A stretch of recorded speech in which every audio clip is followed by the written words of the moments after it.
ఏఈలో విద్యార్థి సంఘాలు మరియు ఏబీవీపీ నిరసన కార్యక్రమాలు తీవ్ర భయాందోళనమైన ఉద్రిక్తత పరిస్థితులను నెలకొల్పుతున్నాయి. ఏయూ క్యాంపస్ లో ఏబీవీపీ కార్యకర్తలు మరియు ఎస్ఎఫ్ఐ సహా ఇతర విద్యార్థి సంఘాల మధ్య జరిగిన ఘర్షణ ఉద్రిక్తతకు తీసుకొచ్చింది.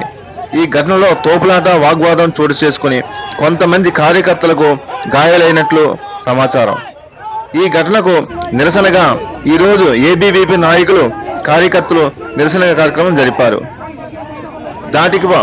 దాటికి పాల్పడిన వారిపై కఠిన చర్యలు తీసుకోవాలని, విద్యార్థి సంస్థల్లో హింసాత్మక సంఘటనలు పునరావృతం కాకుండా చూడాలని వాళ్ళు డిమాండ్ చేశారు. అదేవిధంగా పోలీసులు వాళ్ళని అరెస్ట్ చేసి న్యాయస్థానం ముందు ప్రవేశపెట్టాలని నేను డిమాండ్ చేస్తా ఉన్నాను.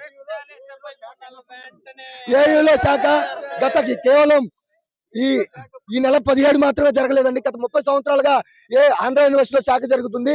ఈ శాఖలో ఎంతో మంది ప్రొఫెసర్లు, ఎంతో మంది విద్యార్థులు పాల్గొన్నారు. ఈ భారతదేశం యొక్క ఔన్నత్యం గురించి, ఈ భారతదేశం యొక్క సంస్కృతి సాంప్రదాయాల గురించి, ఈ భారతదేశం యొక్క చరిత్ర గురించి సమాజానికి చెప్తున్నారు.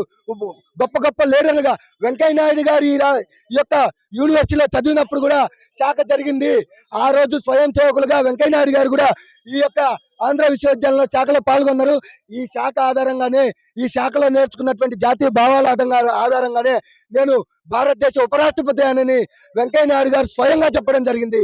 ఇవన్నీ చూసి కూడా కేవలం మీడియా ముందు అటెన్షన్ కోసం మాత్రమే, వాళ్ళ యొక్క అస్తిత్వాన్ని కాపాడుకోవడం కోసమే, చచ్చిపోయినటువంటి ఐడియాలజీని సమాజంలో ప్రొజెక్ట్ చేసుకోవడం కోసం మాత్రమే కమ్యూనిస్టులు ఇటువంటి దారుణాలు కొరిగడుతున్నారు. ఇప్పటికైనా ప్రభుత్వం రాష్ట్రంలో ఉన్నటువంటి ప్రతి యూనివర్సిటీలో జల్లెడ బట్టి నాన్ బోర్డర్స్ గా ఉన్నటువంటి ప్రతి కమ్యూనిస్ట్ కుక్కలందరినీ కూడా తరిమి కొట్టకపోతే ఇట్లాగే ప్రతి యూనివర్సిటీలో అశాంతి నెలకొంటుందని తెలియజేస్తా ఉన్నాను. మన యూనివర్సిటీ వైస్ ప్రెసిడెంట్ మేము ప్రతిరోజు సాయంత్రం ఈవినింగ్ మేము ప్రాక్టీస్ చేస్తాం. మేమేం ప్రాక్టీస్ చేస్తాం, ఆర్ఎస్ఎస్ మొత్తం అందరూ కలిపి ప్రాక్టీస్ చేస్తాం.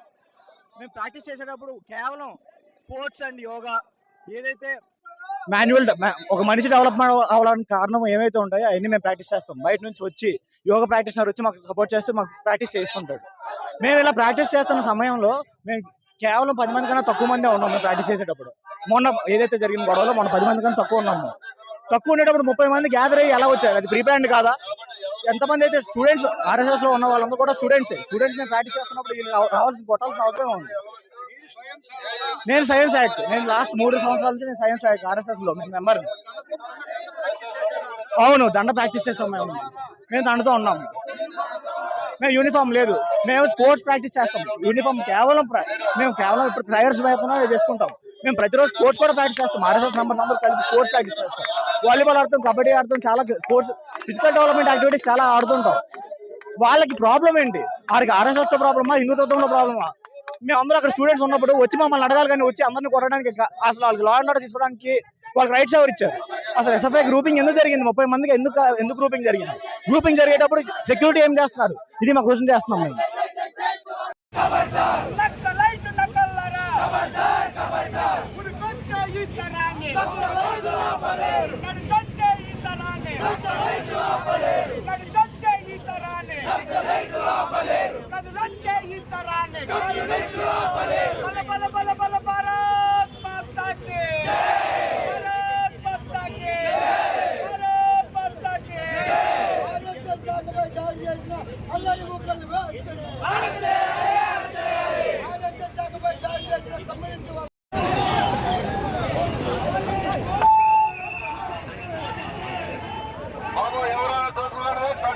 క్రమంలో ఉంది.